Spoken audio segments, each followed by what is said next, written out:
Pineal के स्राव को योगिक शब्दावली में अमृत कहा जाता है, क्योंकि जब वो रिसने लगता है तो आपकी हर चीज मधुर और सुंदर हो जाती है। सेक्सुअलिटी उसे सीमित नहीं करती, बल्कि भौतिकता के साथ अत्यधिक पहचान उसे सीमित करती है।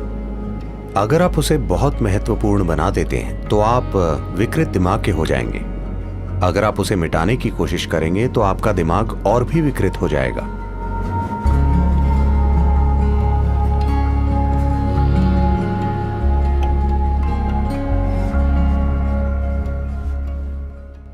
एक 92 साल का बूढ़ा आदमी फुल मेडिकल जांच के लिए अपने डॉक्टर के पास गया। डॉक्टर ने उसकी जांच की और वो बोले, मेरे बुजुर्ग दोस्त, अपनी उम्र के हिसाब से आप बहुत अच्छा कर रहे हैं, सब कुछ बहुत बढ़िया है। मगर उस आदमी ने पूछा, मगर डॉक्टर, मेरी सेक्स लाइफ का क्या? तो डॉक्टर ने पूछा, उसके बारे में सोचना या उसका सपना देखना?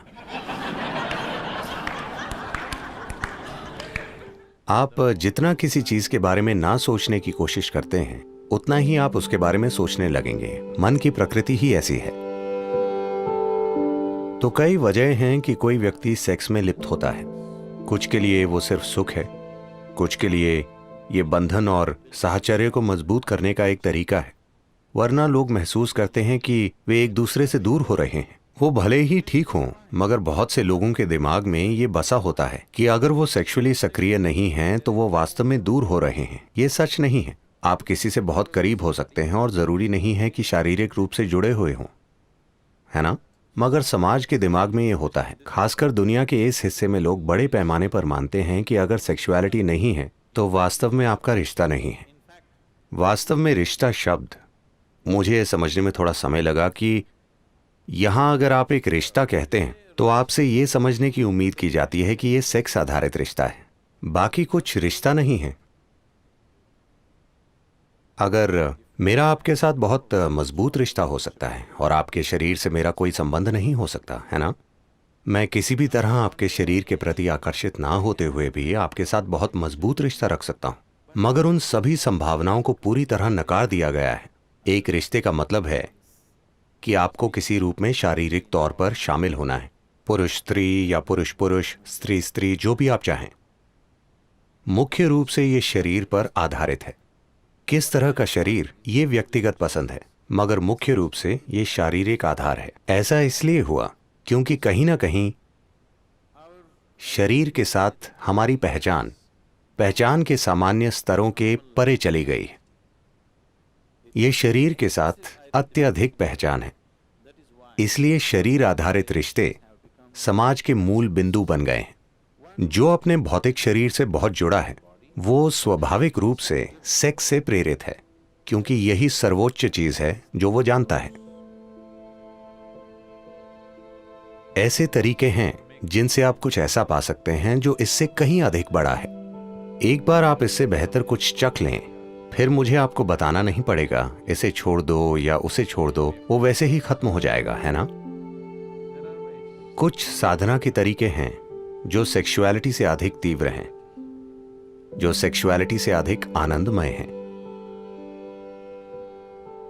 एक स्तर पर यदि आप इसे देखें, योग के सभी आयाम किसी न किसी तरह आखिरकार पीनियल को सक्रिय करने की कोशिश करते हैं, क्योंकि एक बार जब वो रिसने लगता है तो आपकी हर चीज मधुर और सुंदर हो जाती है। वो एक पूरा भीतरी सुख पैदा करता है जिससे सभी बाहरी सुख बच्चों की चीज की तरह लगने लगते हैं। यही वजह है कि योगी सिर्फ आंखें बंद करके बैठते हैं। इसलिए नहीं कि वो सुख के खिलाफ हैं, वो छोटे सुखों के खिलाफ हैं, बस यही है। तो शांभवी, इससे एक चीज जो होती है, ये पीनियल स्राव को बहुत हद तक उत्तेजित करती है, जिससे आप दिन भर एक तरह की मिठास में भीगे रहते हैं। यह आपको परम आनंद और आनंद की एक स्थिति में छोड़ देती है, क्योंकि पीनियल ग्लैंड सक्रिय होता है। यह आपके शरीर विज्ञान का एक पहलू है जो आपकी चेतना के काफी करीब है। बाकी शरीर विज्ञान गुजर बसर के बारे में, मगर पीनियल ग्लैंड आपके शरीर विज्ञान का एक पहलू है जो भौतिक से परे जाने के बहुत बहुत करीब है। योगिक परंपरा में इस मिठास को अमृत या सुधा या जीवन अमृत कहा जाता है। अगर उसकी एक बूंद शरीर में आ जाए तो अचानक पूरा शरीर शीतल हो जाता है, पूरे सिस्टम में चिकनाई आ जाती है, वो आसानी से काम करता है, शरीर की हताशा चली जाती है, मन की हताशा चली जाती है। अमृत का अर्थ है कि आपने अपना सुख पा लिया है। अगर आप अपने अंदर बहुत आनंदित हैं तो आपने अपने अंदर अमृत पा लिया है। आप सुखदता की चरम अवस्था में हैं। अब लोगों के साथ होना उनसे सुख निचोड़ने के लिए नहीं है। लोगों के साथ होना बस उनके साथ होना है। अब आप वास्तव में प्रेम करने लायक हैं, वरना वो सिर्फ एक खुल जा सिमसिम वाली चाल है। मैं तुमसे प्रेम करता हूं का मतलब है कि चाहे आप पर विश्वास हो या नहीं, उस पल के लिए वो आप पर विश्वास करते हैं, क्योंकि उन्हें भी किसी चीज की जरूरत है, आपको भी किसी चीज की जरूरत है ना? ये जैसे आप जानते हैं अली बाबा और 40 चोर। खुल जा सिमसिम मतलब वो खुल जाता है। ये ऐसा ही है। मैं तुमसे प्रेम करता हूं मतलब कई चीजें खुल जाती हैं। अब ऐसा करते हुए मैं ये नहीं कह रहा कि ये सही या गलत है। लोग अपना जीवन ऐसे ही चलाते हैं, इसमें कुछ नहीं है। मगर ऐसा करते हुए आपके अंदर प्रेम की एक तीव्र भावना को जानने की संभावना नष्ट हो जाती है। आप लगातार ये देखते हैं, मैं इस व्यक्ति से क्या पा सकता हूं, मैं उस व्यक्ति से क्या निकाल सकता हूं। ये एक ठग का काम है। इसे प्रेम संबंध कहा जाता है, मगर यह ठगी का काम है। लेकिन अगर आप अपने आप में बहुत आनंदित होते हैं, जब आप लोगों के साथ होते हैं, तो यह आपका आनंद साझा करने की बात होती है। इसका मकसद है कि अगर वो इससे अछूते हैं तो किसी तरह उन्हें इससे छुएं, बजाय ये देखने के कि आप उनसे क्या निचोड़ सकते हैं। आपके जीवन की सारी बुनियाद बदल जाएगी।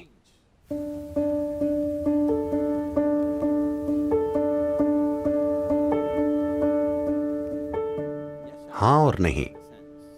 इस अर्थ में सेक्सुअलिटी उसे सीमित नहीं करती, बल्कि भौतिक के साथ अत्यधिक पहचान उसे सीमित करती है। तो असल में ये सेक्सुअलिटी नहीं है जो बाधा बनती है, बल्कि वो भौतिकता से जो जुड़ाव पैदा करती है, वो निश्चित रूप से बाधा बन जाती है। ये सवाल उस छिटपुट जानकारी, उस गॉसिप से आया है जो आपने सुना है कि किस तरह आप अपने ही वीर्य को आत्मसात करके उसे अपनी उच्चतर संभावना तक उठा सकते हैं। हाँ, ये सच है। साथ ही कोई परहेज के कारण ऐसा नहीं करता। अपनी ऊर्जा को आंतरिक बनाते हुए आप ऐसा करते हैं।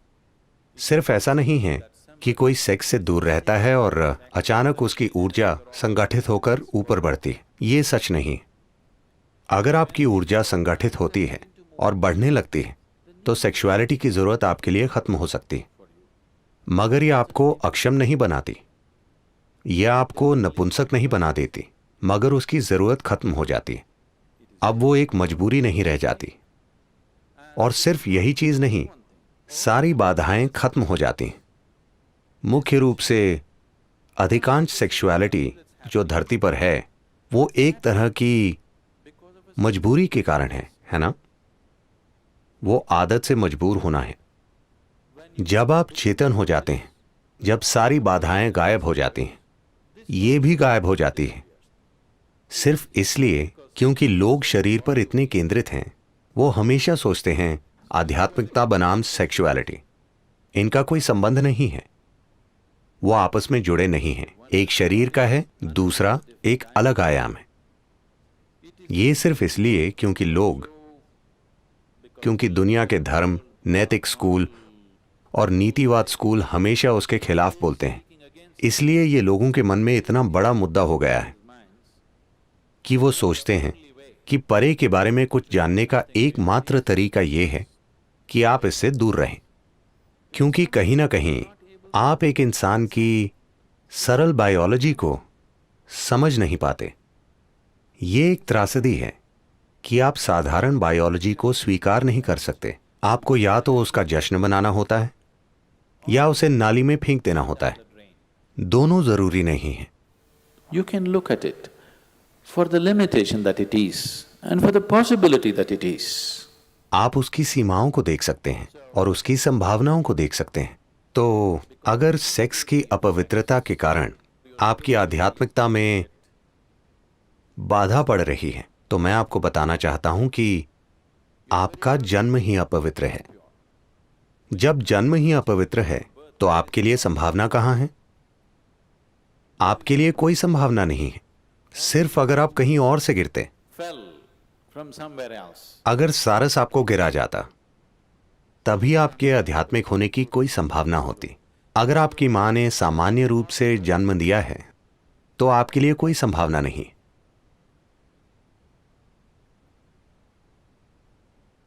एक 6 साल की बच्ची एक दिन स्कूल से घर लौटी और पूछा, मम्मा मैं कैसे पैदा हुई थी? मां शर्मिंदा हो गई। वो बोली, एक सारस तुम्हें गिरा गया। वो बोली, ठीक है, उसने लिख लिया। मम्मा आप कैसे पैदा हुई थी? मुझे भी एक सारस ने गिराया था। मम्मा नानी कैसे पैदा हुई थी? उन्हें भी एक सारस ने गिराया था। फिर वो बच्ची गंभीर हो गई और वो नीचे जाकर बैठ गई और अपने होमवर्क में कुछ लिखना शुरू कर दिया। मां असहज महसूस कर रही थी। उसने खाना पकाना खत्म किया। तब तक लड़की ने अपना होमवर्क पूरा कर लिया था और किताब वहीं छोड़ दी थी। उसने जाकर उसे पढ़ा तो फैमिली ट्री के बारे में निबंध था। बच्ची ने लिखा था, मेरे परिवार में 3 पीढ़ियों से किसी का जन्म कुदरती रूप से नहीं हुआ है।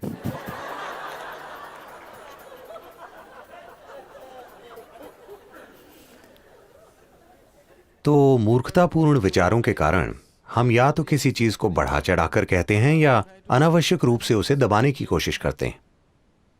इसकी आपके जीवन में एक भूमिका है। अगर आप इसे बहुत बड़ा बना देंगे तो आपका दिमाग विकृत हो जाएगा। अगर आप उसे मिटाने की कोशिश करेंगे तो आपका दिमाग और अधिक विकृत हो जाएगा। आखिरकार अब मैं बोल रहा हूं, यह एक तरह की ऊर्जा है। आप मेरी ओर देख रहे हैं, ये एक तरह की ऊर्जा है। आप मुझे सुन रहे हैं, ये एक तरह की ऊर्जा है। ये एक ही जीवन ऊर्जा की अलग अलग अभिव्यक्तियां हैं, है ना? अब सेक्सुअलिटी भी उसी ऊर्जा की एक अलग अभिव्यक्ति है। अब व्यक्ति को तय करना है कि उसकी ऊर्जा का कितना हिस्सा वो किस दिशा में भेजना चाहता है, क्योंकि आखिरकार आपकी ऊर्जा सीमित है ना? देखिए, ये ऐसा है, आपकी आय, मान लीजिए आपकी मासिक आय $5000 है। कितना घर के किराए के लिए, कितना खाने के लिए, कितना पढ़ाई के लिए, कितना सिर्फ मनोरंजन के लिए, कितना छुट्टियों के लिए आप बांटते हैं, है ना? कल सुबह आपको तनख्वाह मिली, शाम में आप बाहर गए और उसे उड़ा दिया। अब अगले महीने परेशानी हो जाएगी, है ना? हाँ, आपके पास क्रेडिट कार्ड है, मगर आपके जीवन में सब कुछ, अगर आप अपने जीवन को समझदारी से चला रहे हैं, आपके जीवन में सब कुछ आपकी समझ, आपकी जरूरत और आपकी क्षमता के अनुसार बांटा हुआ है कि नहीं? हाँ, आपका पैसा, समय, ऊर्जा, क्या सब कुछ बांटा हुआ नहीं है? जिस तरह आप उसका प्रबंध करना चाहते हैं, यह भी वही चीज है। कितना होना चाहिए? पहले तो क्या आपको उसकी जरूरत है, या आप उसे कर रहे हैं क्योंकि आप सामाजिक रूप से बाध्य हैं? अगर जरूरत है और मैं आपको उसे रोकने के लिए कहता हूं तो आप विकृत हो जाएंगे, क्योंकि वो सब आपके दिमाग में होगा। अगर कोई आपको कह रहा है तुम्हें यह करना है, अगर तुम इसे नहीं करोगे तो तुम नॉर्मल नहीं हो, तो दूसरी तरह की विकृति आएगी। दोनों जरूरी नहीं है। आखिरकार आप किसी पुरुष या स्त्री के पीछे नहीं जा रहे, आप सुखदता के एक स्तर के पीछे जा रहे हैं। एक बार आप एक स्तर की सुखदता का अनुभव कर लेते हैं तो क्या आप इसमें और गहराई तक नहीं जाना चाहेंगे? क्योंकि जो भी सुखदता घटित हुई, शायद आपने दूसरे व्यक्ति का इस्तेमाल किया, मगर सुखदता आपके भीतर घटित हुई, सही है? तो मान लीजिए वैसे भी सुखदता आपके भीतर घटित हो रही है, दूसरा व्यक्ति उसे खोलने की बस एक चाबी है। क्या आप नहीं चाहेंगे कि चाबी आपके हाथ में ही हो? हाँ, कि अगर आप इस तरह बैठें, आप पूरी तरह ऑन हो, आपको किसी की जरूरत नहीं है। नहीं, देखिए, कोई चीज, आपके जीवन में कोई चीज, चाहे सुख के लिए हो, पैसे, प्रेम, ये वो, चाहे किसी भी चीज के लिए, जैसे ही आप दूसरे व्यक्ति पर निर्भर हो जाते हैं, इस धरती पर कोई भी वास्तव में भरोसे लायक नहीं है ना? मैं हर जगह से ये शिकायतें सुनता रहता हूं। कुछ लोग, आमतौर पर महिलाएं, शिकायत करती हैं कि उनके पति बहुत ही शरीर केंद्रित हैं। कुछ महिलाएं लगातार शिकायत करती हैं, वो मुझ पर उंगली भी नहीं उठाता। जो भी होता है वो एक समस्या है, क्योंकि वो कभी उस तरह नहीं होगा जैसे आप चाहते हैं। जब तक दूसरा व्यक्ति शामिल है, कुछ भी 100% आपकी मर्जी से नहीं होगा, है कि नहीं? हाँ या ना? वो कभी नहीं होगा। इससे फर्क नहीं पड़ता कि आप भगवान से शादी कर लें, फिर भी ऐसा नहीं होगा। जब तक आपके अस्तित्व का तरीका, सुख और खुशी की आपकी भावना दूसरे व्यक्ति पर निर्भर है, आपको हमेशा शिकायत रहेगी। कोई फर्क नहीं पड़ता कि दूसरा व्यक्ति कितना शानदार है। तो इस संदर्भ में लोगों ने ब्रह्मचार्य की बात की होगी, क्योंकि उन्होंने कहा थोड़ा विराम दो, क्योंकि किसी से सुख निकालने के लिए आपको कई चालें चलनी पड़ती हैं। वो आराम से नहीं हो जाता। इसे कोर्टिंग कहते हैं।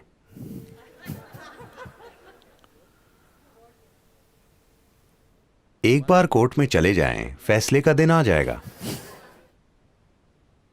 उसमें काफी समय, प्रयास, ऊर्जा और तमाम दूसरी चीजें लगती हैं। निराशाएं, ईर्ष्याएं, समस्याएं, सब कुछ उससे जुड़ा होता है। तो किसी ने कहा, उन चीजों से थोड़ा दूर रहकर देखो कि क्या इसे आंतरिक रूप से पैदा किया जा सकता है, और फिर लोगों के साथ रहना आपके प्रेम के कारण अधिक होगा, आपकी जरूरत के कारण नहीं, जो निश्चित रूप से लोगों के साथ रहने का एक बेहतर तरीका है ना? यह निश्चित रूप से दूसरे इंसान को सम्मान देने का बेहतर तरीका है कि नहीं? इस पर थोड़ा ध्यान दीजिए। उस पर और उस पर और उस पर ध्यान देने के बजाय इस पर थोड़ा अधिक ध्यान दीजिए। जितना आनंद कोई दूसरा आपके लिए पैदा करेगा, ये उससे कहीं ज्यादा आनंद पैदा कर सकता है।